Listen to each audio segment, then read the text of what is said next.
Bon, Fallout 4, c'est la zone, littéralement. C'est un monde ouvert en post-apo qui, sur le papier, te vend l'aventure ultime. Et dans les faits, c'est quasiment tout le temps vrai. Tirer avec un fusil laser sur un super mutant dans un parking irradié pendant que tu fais fuir une goule explosive en arrière-plan, c'est un mardi classique dans le Commonwealth. Mon premier platine, ce jeu est incroyable. Mais au niveau de certaines mécaniques, on en est où? Bethesda a repris la formule de Skyrim et l'a saupoudrée avec du Mad Max. On a un VATS, système de tir assisté, toujours présent, mais en temps réel ralenti. Plus fluide, moins cheaté qu'avant, le feeling des armes est vraiment amélioré, et on peut dire que Fallout est quasiment un vrai FPS, ou presque, parce qu'il y a encore une sensation un petit peu molle, surtout si t'as pas encore looté le bon flingue ou crafté cette mitrailleuse de l'apocalypse. Mais bon, le jeu était incroyable. Quelques points bonus, ce système de création d'armes était incroyable, le système de création d'armure aussi. Tu pouvais faire des modes de ouf, transformer un pistolet en fusil à pompe à triple canon qui tire des boulons rouillés. C'était très cool, c'était ça Fallout.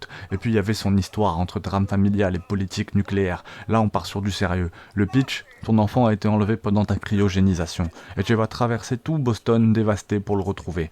Dit comme ça, c'est poignant, mais Bethesda étant Bethesda, l'émotion s'arrête parfois à la porte du dialogue. Les choix de dialogue à 4 façons, options, bien, méchant, sarcastique, question, c'est cool, mais ça manquait des fois un peu de nuance. Mais les factions, elles, c'était le vrai sel de l'histoire. Brotherhood of Steel, Institute, Railroad, vous allez devoir choisir entre la sécurité robotisée ou la liberté humaine.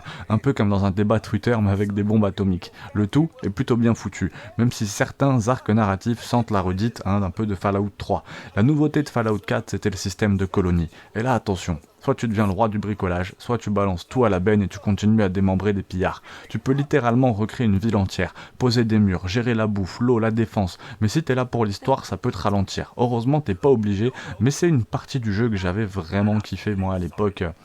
Mon premier platine, j'ai fait les 4 factions, c'était incroyable, il suffisait de sauvegarder au bon moment et vous pouviez faire tranquillement la quête de votre faction, revenir et puis gérer cette histoire de base et c'était très très cool, j'avais monté la base à fond pour le platine, c'était vraiment sympa, d'ailleurs je suis en train de retrouver un peu ça là avec Palworld, même si c'est un jeu qui a rien à voir mais vraiment très très très très lourd. Mention spéciale à Nick Valentine, un détective synthétique au cœur plus humain que la moitié du casting de Grey's Anatomy, ou encore Piper, la journaliste relou mais adorable, on se souvient de ces personnages, ses compagnons sont vraiment marquants. D'autres c'était juste des sacs à loot, mais tous ont leur mini-quête, leur développement qui te pousse vraiment à t'y attacher et en plus tu peux avoir une romance, même dans un monde qui sent la cendre. Fallout 3 avait l'ambiance, New Vegas avait l'écriture, Fallout 4 a les explosions. Plus d'action, moins profond sur certains points, mais beaucoup plus accessible. Si vous êtes un puriste de l'ancienne école, vous trouverez ça casualisé. Si vous découvrez la série, c'est le meilleur point d'entrée, ça c'est sûr et certain. Certains préfèrent Fallout 3 pour l'ambiance, personnellement je l'ai pas fait malheureusement.